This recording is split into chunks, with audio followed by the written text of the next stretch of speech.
Y por supuesto nosotros hemos analizado cómo va impactando a las diferentes poblaciones, a los grupos poblacionales, y ahí tenemos que las mujeres, los estratos de ingresos más bajos y medio bajos, los trabajadores informales, las mujeres que están en trabajos domésticos, las niñas, niños, adolescentes, los jóvenes, los adultos mayores, las poblaciones indígenas, los afrodescendientes, las personas con discapacidad. Nosotros acabamos de hacer un reporte sobre cómo están sufriendo las personas con discapacidad y está puesto en el observatorio para que ustedes lo puedan mirar. En realidad es un tema muy, muy preocupante, el tema de las personas con discapacidad y las personas, por supuesto, en situación de calle. Ahora, ¿en qué ámbitos influye? Pues prácticamente todos, por supuesto, la salud física y mental, la nutrición, la educación, los ingresos, el acceso a servicios básicos y la violencia intrafamiliar, que es otro gran tema de enorme preocupación. Entonces, claro, las desigualdades que se acumulan, se potencian, interactúan, causan muchas discriminaciones que implican un ejercicio diferenciado de sus derechos. Y en un contexto de confinamiento, pues aumenta justamente el trabajo doméstico no remunerado, la violencia hacia las mujeres, niñas y adolescentes y por supuesto un aumento en el trabajo infantil. ¿Qué medidas están tomando los gobiernos para poder confrontar esta tremenda crisis? ¿Qué medidas de protección social? Y aquí hemos analizado 5 tipos de medidas ante sobre todo la caída de los ingresos y, como decíamos, ingresos que van dirigidos o medidas que van dirigidas especialmente a los más vulnerables. Y ahí tenemos 5 categorías, ¿verdad? Las transferencias monetarias, que esto nos habla de nuevos programas, extensión de medidas existentes, anticipos, entrega, mayores montos, cobertura, transferencias en especie, sobre todo de alimentos, ¿verdad? Que ese es uno de los grandes temas que está aumentando en la región, que es justamente el acceso a los alimentos. Medicamentos, mascarillas, productos de aseo. Y luego, claro, hay toda una batería de medidas relacionadas con servicios básicos, que corresponde a suspensión o exoneración de pago de cuentas, ya sea de agua, de electricidad, gas, teléfono, y además la verdad es que presionando un poco para que las empresas no corten los servicios cuando las personas tienen problemas económicos. Y por ejemplo también la protección social para trabajadores formales, primero, que es la reducción de exposición, es decir, teletrabajo, protección de ingresos y puestos de trabajo, seguro de desempleo, licencias y que se prohíban los despidos. Esto es muy importante, o sea, se puede apoyar a las empresas, pero tiene que haber la condición de que no despidan a los trabajadores. Eso lo están haciendo países como Argentina, que ha presionado para que las empresas no puedan despedir a sus trabajadores al menos por un año.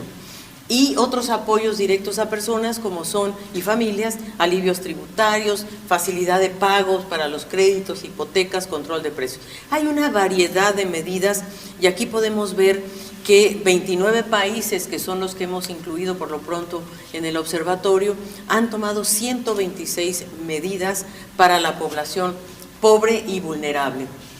Estas medidas están consideradas desde el 13 de marzo al 24 de abril. Obviamente cada día hay una actualización y ojalá haya más, porque en realidad estamos hablando de medidas muy importantes, transferencias monetarias y de alimentos que acá alcanzan casi a 90.5 millones de hogares, que estamos hablando realmente del 58% de la población pobre y vulnerable. Y también estamos viendo en la línea verde, en la barra verde, la entrega de alimentos y en la azul la de los servicios básicos.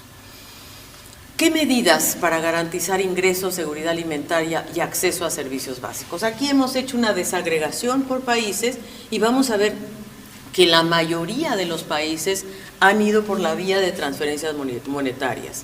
Prácticamente todos, hay 4 excepciones, pero prácticamente todos los demás se han ido por el tipo de transferencias monetarias.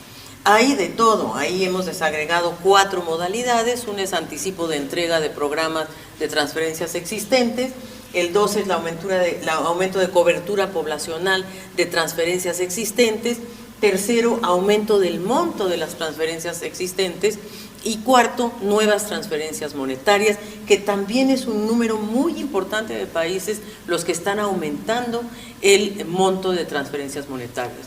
Y por supuesto, la entrega de alimentos y medicamentos ha sido una prioridad para muchos de los países de la región. Y aquí estamos considerando tanto América Latina como el Caribe. Y por supuesto, servicios básicos, ese es otro de los grandes temas desafiantes para nuestra región.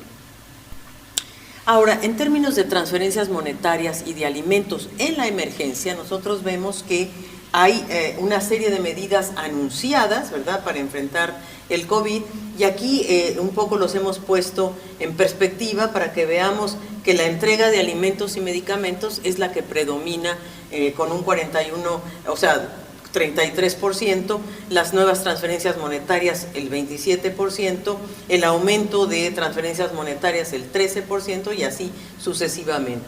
Pero lo que podemos ver es que el gasto adicional en transferencias monetarias y de alimentos corresponde prácticamente a 36.830 millones de dólares. Esto significa o equivale al 0,7% del PIB regional.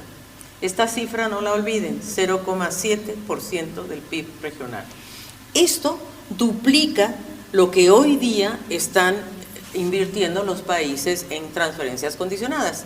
Antes de la pandemia había ya un gasto programado de transferencias condicionadas equivalente a 0,35% del PIB.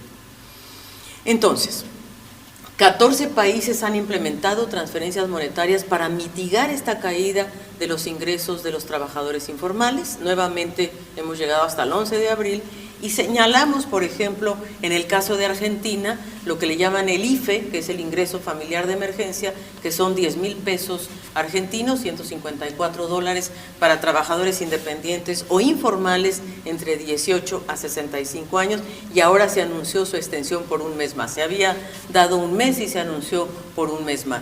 Brasil es un bono de emergencia de 600 reales, 117 dólares para trabajadores independientes o informales cuyos ingresos sean inferiores a la mitad de un salario mínimo y cuyo ingreso familiar no supere 3 salarios mínimos. Es decir, son dos ejemplos, pero muchos países ya están tomando medidas muy parecidas a estas que estamos señalando aquí.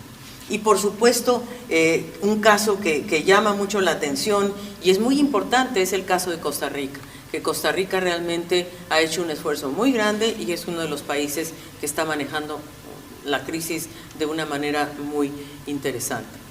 Y las medidas de protección social para reducir la exposición y asegurar ingresos o puestos de trabajo en el caso de aquellos trabajadores formales, ¿verdad? Entonces ahí vemos que en teletrabajo, bueno, estamos analizando 25 países, ¿verdad?, que han adoptado medidas de protección social. 19 han tomado medidas de teletrabajo, 14 ausencias laborales pagadas, 12 seguros de desempleo, muy importante el seguro de desempleo, 11 reducción de jornadas laborales, 7 licencias pagadas por enfermedad, 7 con prohibición de despido laboral. Esto me parece muy importante porque al final de cuentas la medida más importante para contener esta pandemia o para superarla va a ser el empleo. Y por eso proteger el empleo es una de las opciones más importantes. Ahí 7 países han tomado estas medidas importantes, 6 países ausencia laboral optativa. Pero entonces vemos que el teletrabajo, la seguridad en el trabajo, la seguridad laboral es otro de los temas muy importantes, protocolos especiales para poder, como les decía, coexistir con el virus. Y proteger ingresos con ingresos ante ausencias, licencias por enfermedad, medidas relacionadas con el seguro del desempleo, prohibición de despidos. Yo creo que esto es uno de los temas para nosotros más importantes. En materia de jubilaciones, ¿verdad?, nosotros vemos que también los países se han preocupado de los adultos mayores. O sea, esta región es una región de adultos mayores y por eso es tan importante protegerlos. Y ahí se han anunciado y se han tomado medidas importantes de bonos extraordinarios para los que reciben las pensiones más bajas, en el caso de Argentina, anticipo de pagos de pensiones como Bahamas, Belice y Brasil, retiro de fondos de cuentas de capitalización individual. Esto ha sido muy interesante y yo diría inédito, y esto está sucediendo en Perú, y la suspensión, por ejemplo, del pago de contribuciones por los empleadores en Argentina y en Colombia. Entonces, los sistemas de pensiones van a estar afectados. Claro que van a estar afectados porque la cotización, la afiliación va a bajar por el incremento del desempleo y la informalidad. Y habrá menores ingresos por cotizaciones y efectos en la densidad de cotizaciones en el momento de retiro. Así es que ahí hay que mirar, hay que proteger justamente estos sistemas de pensiones. ¿Qué otros apoyos se les están dando a las personas y a las familias? Bueno, hay varios, entre otros las facilidades de pago de crédito. Bueno, el 60%, 27 países están tomando esta medida.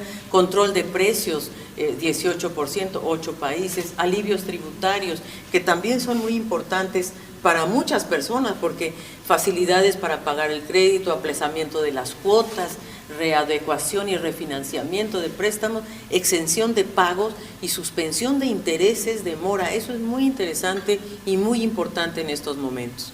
Alivios tributarios, exoneración de multas en el pago de impuestos, suspensión de fechas de cobranza y facilidades para el pago de impuestos. Y control de precios, yo creo que ese es otro gran tema para evitar una inflación desmedida de precios de alimentos y medicamentos, que ya está pasando en algunos países, ¿verdad? Que ya están subiendo los precios.